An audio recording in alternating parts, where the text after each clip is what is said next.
Ei, gente! Como vocês estão? Espero que todos estejam bem. E vocês já estão preparados para mais uma lição? Bom, essa semana o nosso título é A Voz de Deus no Redemoinho. E lembrando que ainda estamos falando sobre Jó, vocês se lembram aí de tudo que aconteceu até agora, né? O quanto Jó estava sofrendo. E bem, ele queria algumas respostas, né? Por que será que ele estava passando por tudo aquilo? Chegou até a ser acusado pelos amigos de que pudesse ter cometido algum pecado. Mas nós, leitores aqui deste livro de Jó, sabemos que não é bem assim. Deus tinha planos com isso tudo, mas Jó não sabia, né?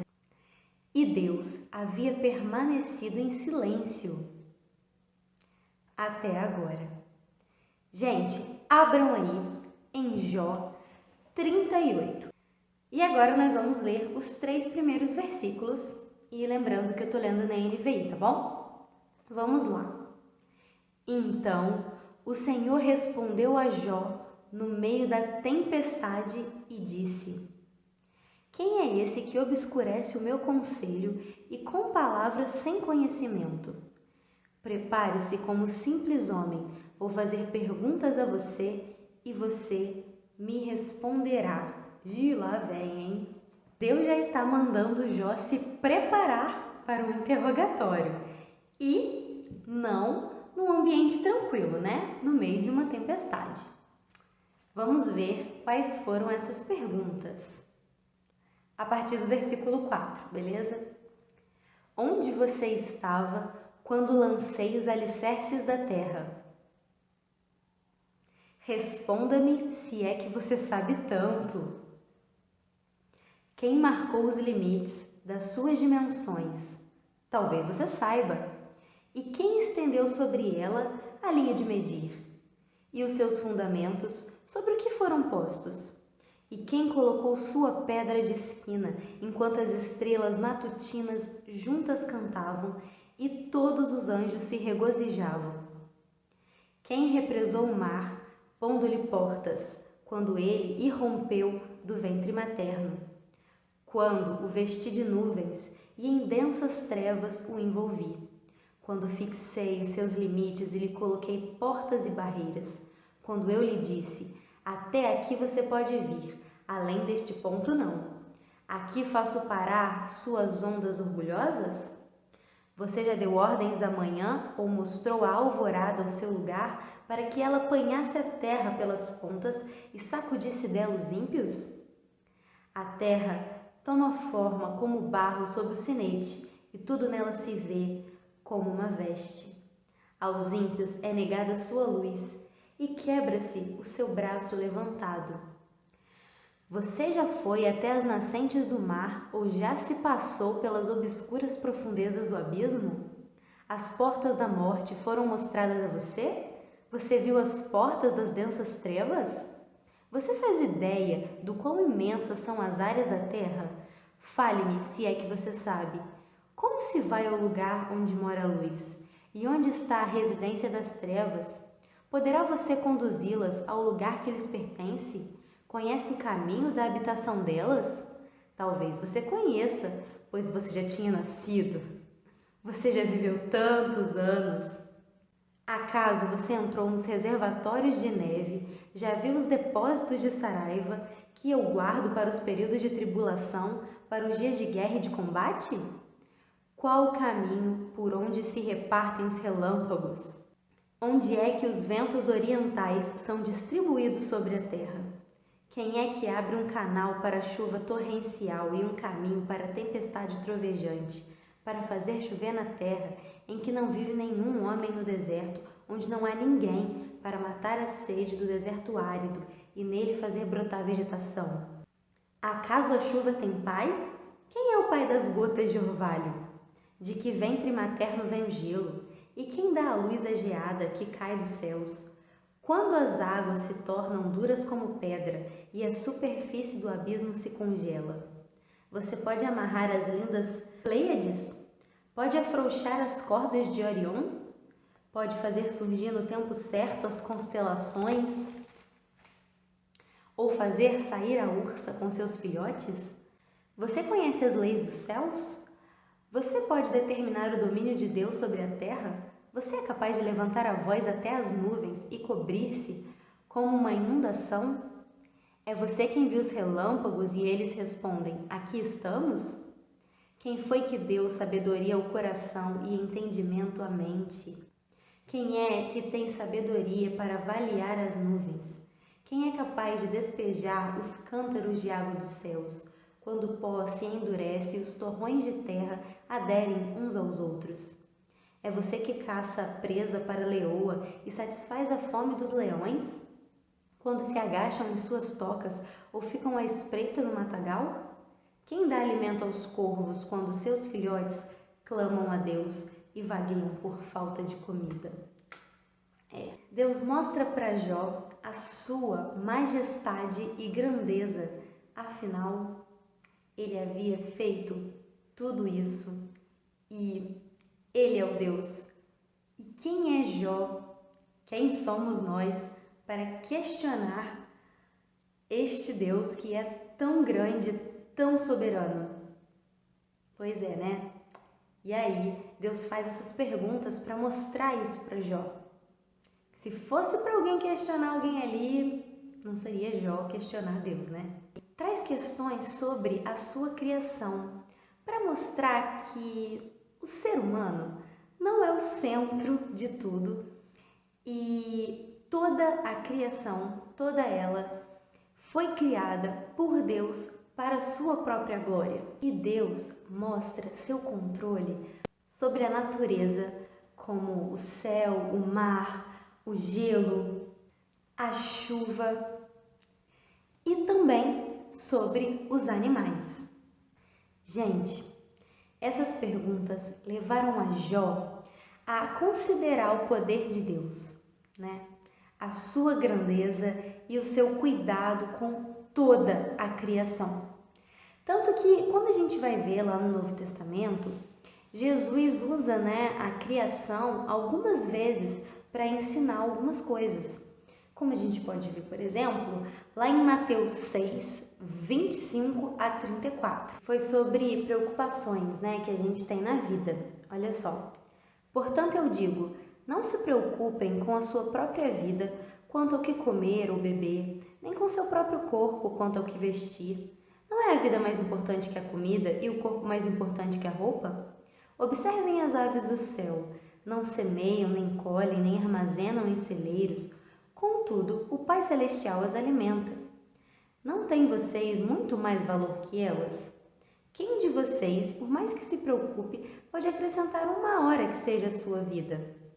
Por que vocês se preocupam com roupas? Vejam como crescem os lírios do campo. Eles não trabalham nem tecem. Contudo, eu digo que nem Salomão, em todo o seu esplendor, vestiu-se como um deles. Se Deus veste assim a erva do campo, que hoje existe e amanhã é lançada ao fogo, não vestirá muito mais a vocês, homens de pequena fé? Portanto, não se preocupem dizendo o que vamos comer, ou o que vamos beber, ou o que vamos vestir, pois os pagãos é que correm atrás dessas coisas, mas o Pai Celestial sabe que vocês precisam delas.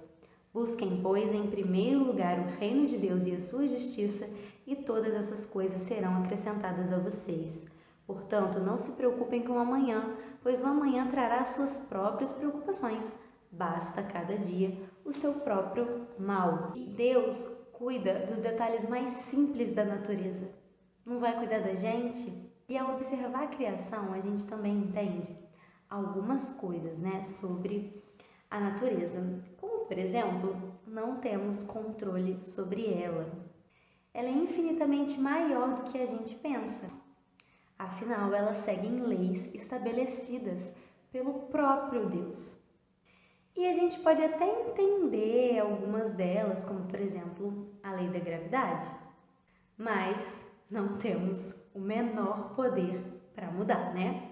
E assim como Deus cuida desse mundo gigante e complexo, Ele também cuida da gente. Agora, vamos voltar para Jó.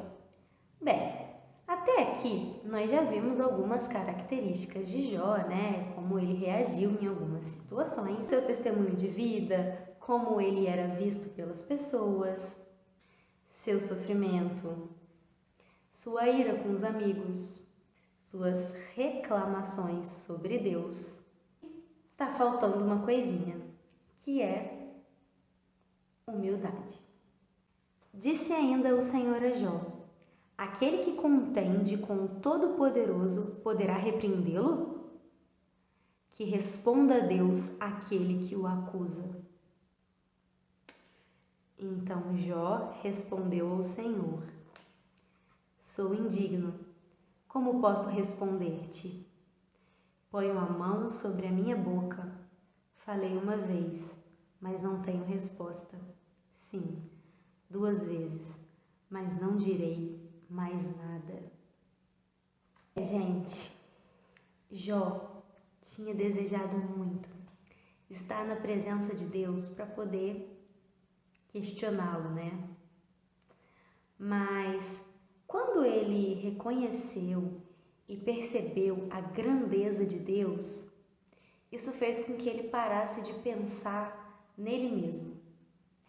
Então, acabou a sua obsessão por respostas. Ele apenas se rendeu e se humilhou diante de Deus, seu Criador. Ele não tinha as respostas que tanto quis, mas mesmo assim, isso já não importava mais. Mas calma, não vai achando que esse bate-papo aí entre Deus e Jó já acabou não, hein? Calma aí que o Léo tem coisa para contar para vocês. Beijo, galerinha. Fiquem com Deus. E aí, galerinha, como é que vocês estão? Eu espero que vocês estejam bem. Comigo aqui em casa tá tudo bem, graças a Deus, né? Todo mundo aqui. Vamos aí continuar a nossa lição aí sobre as respostas de Jó. A Lara aí já deu, né, a introdução para vocês, então vamos partir aí do ponto que ela parou, né? Então vamos lá. Depois de Jó dizer, né, que ele não tinha respostas, Deus continuou a fazer algumas perguntas para Jó, né? Tentando, obviamente, deixar Jó ali no seu devido lugar, né? Nessa pequena fase, talvez, de um pouco rebelde de Jó, ou talvez de uma atitude simplesmente equivocada de Jó, devido às circunstâncias daquilo que ele estava passando, né? Então, Deus fala um pouco sobre 2 animais, né? Esses animais, né, que são referidos aqui, né? Muita gente fala que é o hipopótamo, a gente vai ler aqui, né? O hipopótamo, o crocodilo, não é 100% certo, mas é bem possível ao mesmo tempo que seja, porque parece bastante, né? Por que Deus começa a falar assim desses animais, né? Esses animais, o que acontece? Tanto o hipopótamo quanto o crocodilo geralmente são animais que nos dão medo, né? O hipopótamo é um animal extremamente grande e forte, né? E também o crocodilo, né, altamente feroz ali. Então, e o que acontece? Esses animais, né, tipo assim, apesar deles causarem um medo, né, bem grande, né, nas pessoas, aterrorizam de fato diversas pessoas, eles estão, né, debaixo do controle de Deus, né, da soberania de Deus, assim como foi a própria vida de Jó, né? O Jó ali, o que aconteceu com ele foi algo aterrorizante, né? De fato, Satanás tocou na vida de Jó, né? Tanto de sua família como da sua saúde, né? Porém, tudo isso estava debaixo da soberania de Deus, ok? Então vamos ler aqui Deus falando, né, dos 2 animais. O primeiro está aqui no capítulo 40, do 15 ao 24. Vamos lá. Contemple agora o behemote que eu criei junto com você e que come capim como boi. A força dele está nos seus lombos e o seu poder nos músculos do seu ventre. ele endurece sua cauda como cedro, os tendões das suas coxas estão entretecidos, os seus ossos são como tubos de bronze e as suas pernas são como barras de ferro. Ele é obra-prima dos feitos de Deus, aquele que o fez proveu de espada. Na verdade, os montes lhe produzem pasto, onde todos os animais selvagens se divertem. Deita-se debaixo das árvores de lótus, no esconderijo da lama, no meio dos juncos. As árvores de lótus cobrem com suas sombras os salgueiros do ribeiro rodeio. Se um rio transborda, ele não se apressa, fica tranquilo, mesmo que o Jordão se levante até a sua boca. Será que alguém pode apanhá-lo quando ele está olhando? Ou lhe meter um laço pelo nariz? De fato parece bastante um hipopótamo, mas não é 100%, não é uma unanimidade que de fato é um hipopótamo, mas talvez a gente pode até usar principalmente para aplicação aqui que eu já falei, né? E agora no 41, aqui a gente vai ler, né, do 41 a gente vai ler do 1 ao 8. Vamos lá. Você é capaz de pescar o monstro Leviatã com um anzol e prender a sua língua com uma corda? Você consegue passar uma vara de junco pelo nariz dele ou furar o queixo dele com um gancho? Por acaso ele lhe fará muitas súplicas ou lhe falará palavras brandas?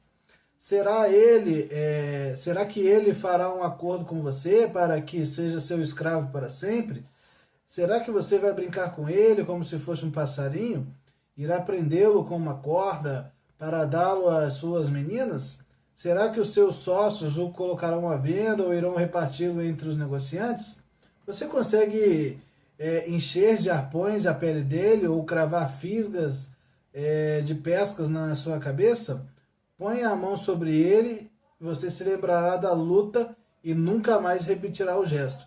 Então, aqui Deus está falando, né, o quão feroz de fato aqui é esse monstro Leviatã, que pode ser que seja assim um crocodilo, né? Enfim, e então, né, recapitulando aqui o que eu disse, né?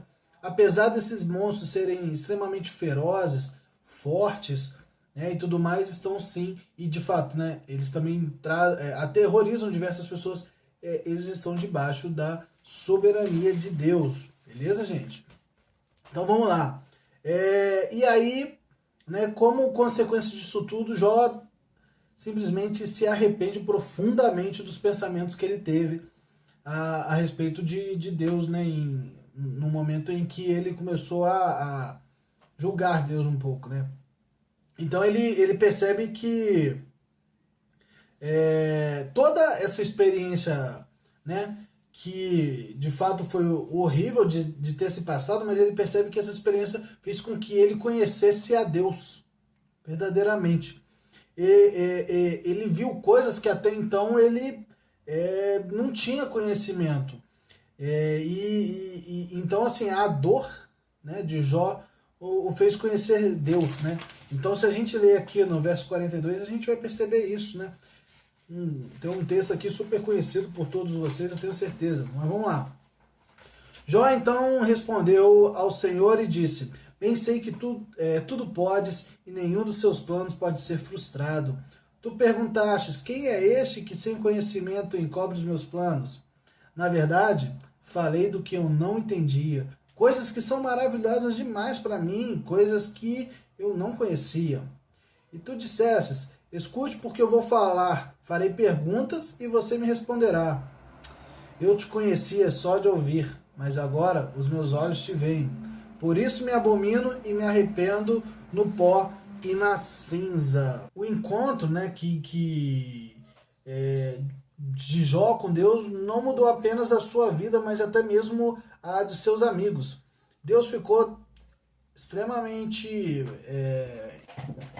irado com a atitude dos amigos de Jó, e então Deus falou para os amigos dele entregarem alguns animais para Jó, né, para que ele pudesse oferecer em sacrifício, né, e o perdão deles, e que por amor a Jó Deus iria aceitar esse sacrifício.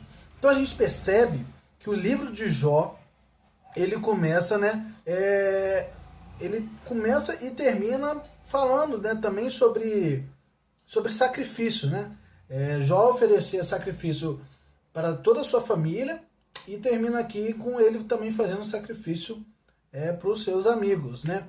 Então, sem dúvida nenhuma,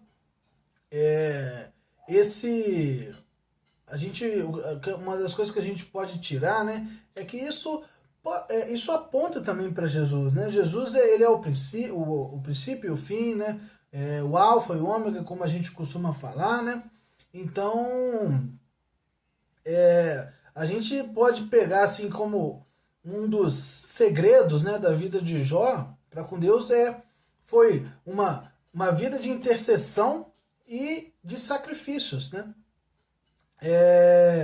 E nós também devemos nos lembrar, né, frequentemente do sacrifício que Jesus fez por nós, né? Quando nós celebramos a ceia. E o ato ali da Santa Ceia, né, é um ato ali de fé, gente, de que a gente de fato acredita verdadeiramente que Cristo deu o seu corpo, deu o seu sangue por nós e que ele verdadeiramente ressuscitou dos mortos, ele venceu a morte e que nós também vamos ressuscitar com ele, né? Na sua segunda vinda nós teremos os nossos corpos glorificados. Então, a Santa Ceia é um ato de fé dos mais principais assim né, do cristianismo, porque ali nós estamos dizendo que nós de fato acreditamos que Cristo veio ao mundo, se fez homem e morreu por nós e ressuscitou. Beleza, gente? Então, eu quero levar vocês a refletirem um pouco sobre, né, o que talvez você aí, né, pode estar pensando, né, o que te leva talvez a você falar assim, cara, eu só conheço Deus de ouvir falar, né? Você é essa pessoa, sabe, que sente que só conhece a Deus de ouvir falar? Pensa um pouco sobre isso. E se a sua resposta talvez seja sim, eu gostaria, né, de te falar que, cara, como que a gente pode talvez mudar a nossa vida para dizer, poxa, mas agora os meus olhos te veem. A Bíblia fala que a gente precisa ter um encontro pessoal com Deus, né? A palavra de Deus fala aqui também que a gente pode sim fazer prova dele, sabe? Precisamos ter de fato um encontro muito pessoal com Deus, que só quem teve vai entender isso. E se você talvez não sabe se você já teve e tal, a palavra de Deus fala que a gente pode sim fazer prova dele, né? É extremamente comum, né, a gente ter as nossas dúvidas a respeito de Deus, a respeito de diversas coisas, principalmente quando a gente tá bastante novo, né? E, enfim, né? Eu acho que isso talvez possa sim te ajudar a buscar verdadeiramente ali ao Senhor, de forma mais sincera possível, de coração mais aberto, sensível, porque são as formas que Deus nos encontrou, talvez, porque existem também outras formas, talvez você ouvindo mais músicas verdadeiramente cristãs, sabe? Talvez você realmente refletindo um pouco mais sobre a Bíblia, você encontra ali na Bíblia, a palavra de Deus para nós que ele nos deixou ali, né? Então também uma forma que Deus usa para falar com a gente, sem dúvida nenhuma, né? Então, uma das coisas que de fato a gente pode fazer no nosso dia a dia é isso, gente. Tentar melhorar o nosso relacionamento com Deus diariamente, né? Falar com Deus através de oração, ler a palavra de Deus, conhecer quem é Deus através, né, da Bíblia, ter experiências de jejum. Não sei se vocês já fizeram isso. Hoje é uma prática pouco falada, né? Pouco praticada também. Então,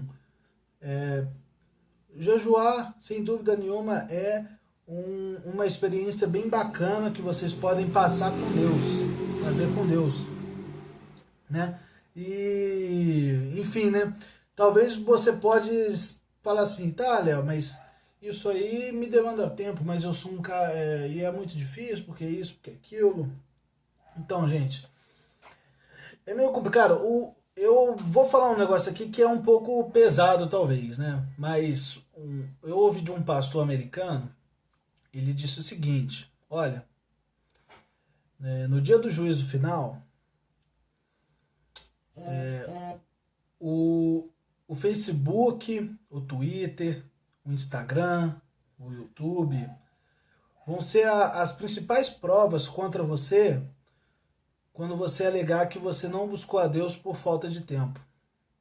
Então, gostaria que vocês refletissem sobre isso, porque isso para mim bateu e me fez refletir muito quando eu ouvi. Foi muito impactante para mim, então, que não deixa de ser uma verdade. A gente passa realmente muito tempo nas nossas redes sociais e a gente fala que a gente não tem tempo. Então, espero que vocês também possam refletir sobre isso, né? Então é isso. Tentem encontrar, gente, formas da gente, de você se conectar melhor com Deus, sabe? Tem gente que, por exemplo, assim, eu vou citar até aqui em casa como exemplo, né? O meu pai é um cara que gosta bastante de fazer a sua devocional bem de manhãzinha, né?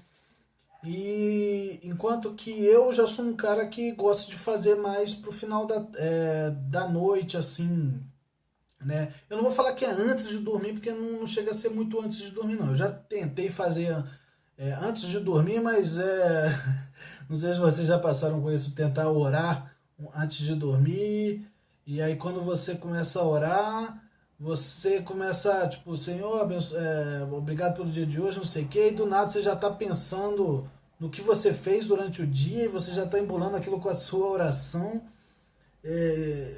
Eu acho que isso aí tem até um nome, mas eu não sei qual é não, mas isso acontecia muito comigo, então eu comecei a fazer talvez um pouco antes, né, no final da tarde, e enfim, né, talvez cada um é cada um, de fato. Eu acho que vocês devem também buscar qual que é o melhor horário para vocês lerem a Bíblia e terem um relacionamento com Deus, ok? Então é isso, tá, gente? De fato, só para agora aqui dar uma finalizada, né? A lição diz o seguinte, né?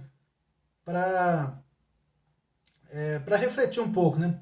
O encontro de Deus com Jó fez uma reviravolta em sua vida.